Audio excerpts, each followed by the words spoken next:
Our last video we talked about homeostasis and how we regulate different homeostatic variables, and arguably the single most important homeostatic variable to regulate is the hydrogen ion. And this right here represents the hydrogen ion. Like all ions, it is a charged atom. Oftentimes we will refer to the hydrogen ion as a proton. And we do that because the hydrogen ion has lost its electron, and all that remains really is the one proton and certainly the neutron, but unfortunately no one cares about neutrons. So the hydrogen ion language within physiology is the same thing as a proton. And it needs to be very closely regulated, homeostatically regulated, because if it's not, if there's too many hydrogen ions in the body, if the hydrogen ion concentration is too large, it can cause severe problems in the body, mainly by denaturing proteins. And what that means, it means changing the three-dimensional shape of a protein. Now, to be clear, we've talked about proteins like gated channels, that gates open and close, and those are certainly conformational changes in the protein, but denaturing a protein is a conformational change that is unintended. And if the conformational change happens in a protein when we don't want it, that protein is not going to function as it needs to. What kind of things are proteins? Well, channels are proteins, as we've talked about. Receptors are proteins.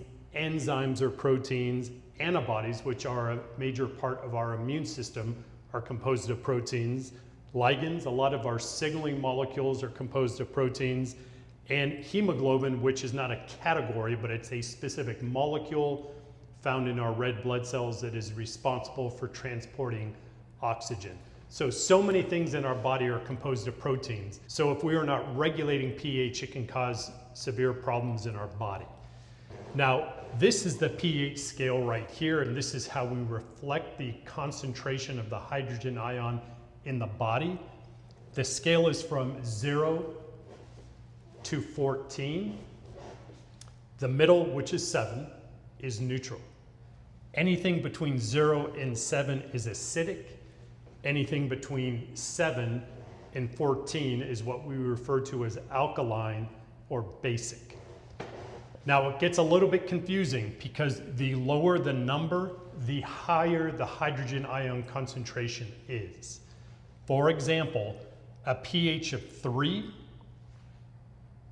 is more acidic than a pH of 4. It's actually 10 times more acidic. A pH of 3 is 100 times more acidic than a pH of 5, because 3 to 4 is 10 times, 4 to 5 is 10 times. So the smaller the number gets, the more acidic it is. And I realize that is very confusing. Without getting into the weeds on this, we need to understand that pH, the definition of pH is, well, I guess there's a number of ways we can define it. One, a lot of people refer to pH as the power of hydrogen, but mathematically, it is the negative log of the hydrogen ion concentration. And because it's the negative log, we can just put 1 over the concentration, and pH equals the log of 1 over the hydrogen ion concentration. So keep in mind when we are looking at fractions, if I look at a fraction, say 1 over 2 versus 1 over 8, while 8 is a larger number, when it is in the denominator, 1 over 8, this is actually a much smaller number than 1 over 2. So that should help you kind of grasp the notion that as these numbers get smaller, the hydrogen ion concentration is actually increasing.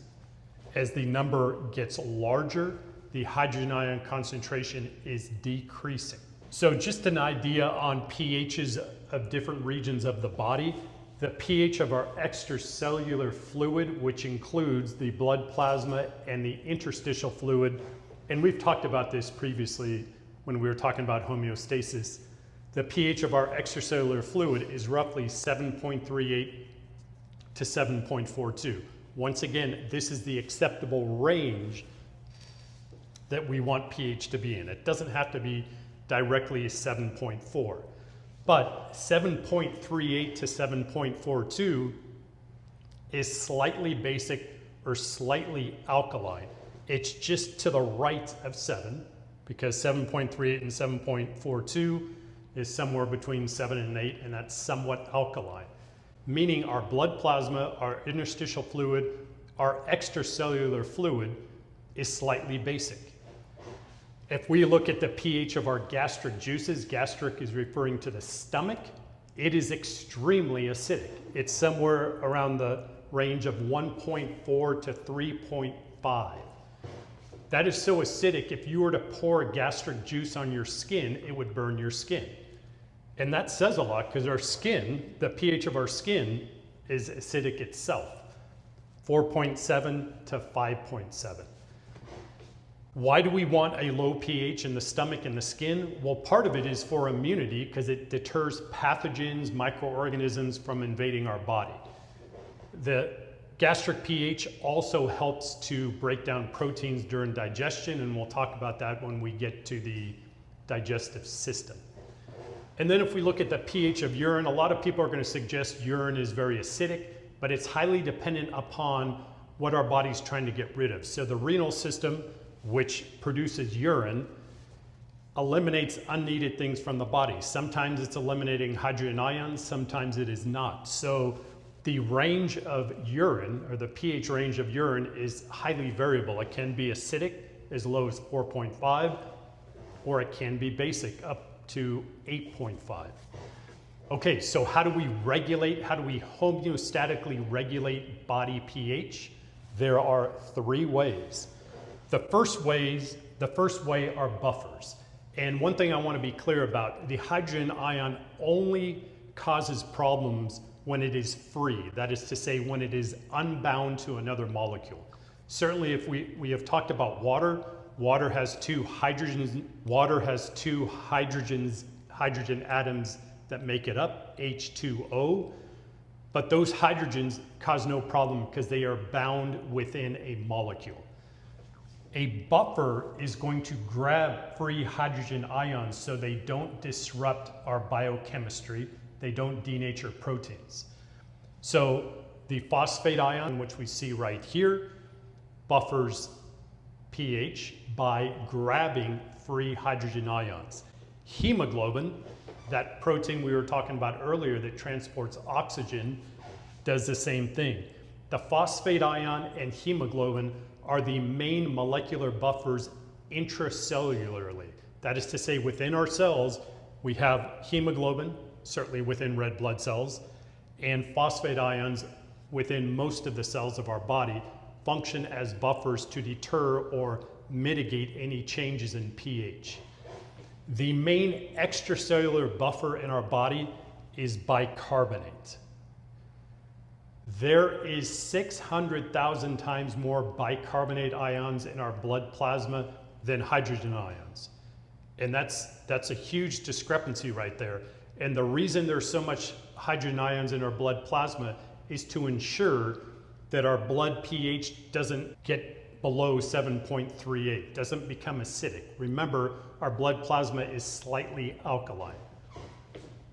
Ventilation is another way to regulate body pH, and it is a little bit harder to grasp, but bear with me on this one. Carbon dioxide, when it reacts with water, creates a molecule known as carbonic acid. Carbonic acid will dissociate into the molecule known as bicarbonate, which we just talked about, and the hydrogen ion. So the more CO2 we have in the body, generally speaking, that's going to decrease body pH. And it's somewhat inappropriate for me to say body pH because we've just suggested that different areas of our body have different pHs. So let me rephrase that. CO2, as CO2 increases in the body, it's going to decrease the pH of our extracellular fluid. And we do not want our extracellular fluid to become acidic. If the pH of our extracellular fluid gets below 7, that is incompatible with life. And as a matter of fact, if it gets above 7.7, that is also incompatible with life. So the more CO2 there is, eventually or ultimately, that gets converted to the hydrogen ion.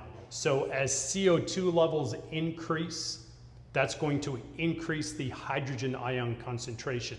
And please keep in mind, when I say increase in hydrogen ion concentration, that is the same thing as a decrease in pH. I will say that again. An increase in the hydrogen ion concentration is the same thing as a decrease in pH. So carbon dioxide, an increase in carbon dioxide is going to decrease the pH of our extracellular fluid. So to prevent that, the single most important thing we can do is exhale that CO2. We'll talk about the respiratory system, but exhalation eliminates carbon dioxide from the body. There are actually chemoreceptors known as the carotid bodies in our carotid arteries that are monitoring levels of CO2. And they're also monitoring levels of hydrogen ion, but if they detect high levels of the hydrogen ion concentration, it's going to stimulate respiration so we exhale more carbon dioxide. And the last way pH is maintained, homeostatically maintained, is the renal system, which involves our kidneys. By urinating, we can eliminate excess hydrogen ions from our body.